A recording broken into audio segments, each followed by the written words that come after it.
আজকে আমি ওস্টের খিচুড়ি করব। হ্যাঁ, ওস্টের খিচুড়ি করবার জন্য দেখো এখানে আমি সবজিটা ভেজে নিয়েছি টাইমের জন্য।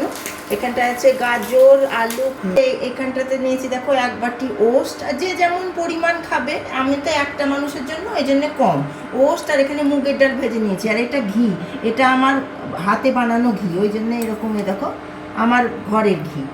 আর এ দেখো ফোড়নের জন্য নিয়ে নিয়েছি এটা। এবার আমি দেখো কড়াইয়ে ঘি দিয়ে দেবো।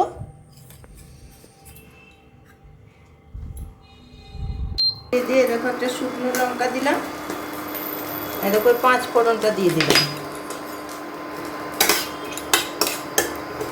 5 ফোড়নটা দিয়ে দিলাম। তারপরে এবারে আমি এই যে ওস্ট, 1 বাটি ওস্ট রেখেছি, এই ওস্টটা দিয়ে দেবো।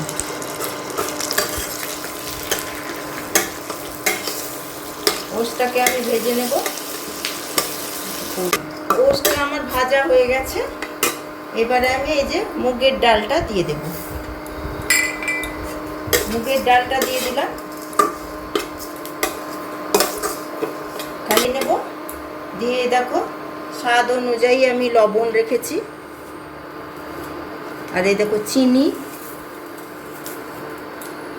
রঙের জন্য হলুদ, আর এই ভাজা সবজিটা গাজর, আলু, কপি, আর এই 2টো কাঁচা লঙ্কা সব দিয়ে দিলাম। দেবার পরে এবারে আমি পরিমাণ মতন জল দিয়ে দেবো। জল দিয়ে দিয়ে সেদ্ধ হবে।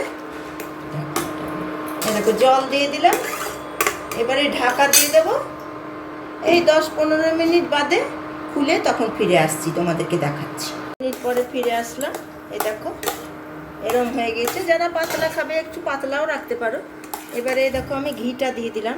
পুরো ঘিটাই দিয়ে দেবো। ঘিটা দিলে তো একটু টেস্টটা বেশি হবে না। ঘিটা দিয়ে দিলাম।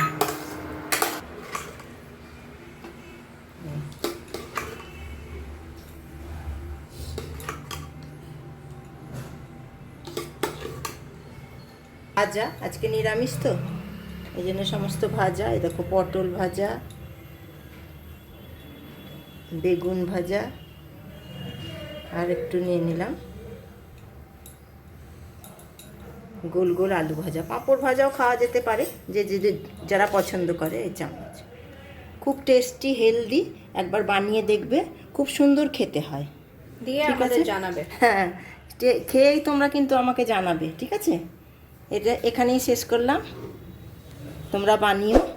আসি, টাটা।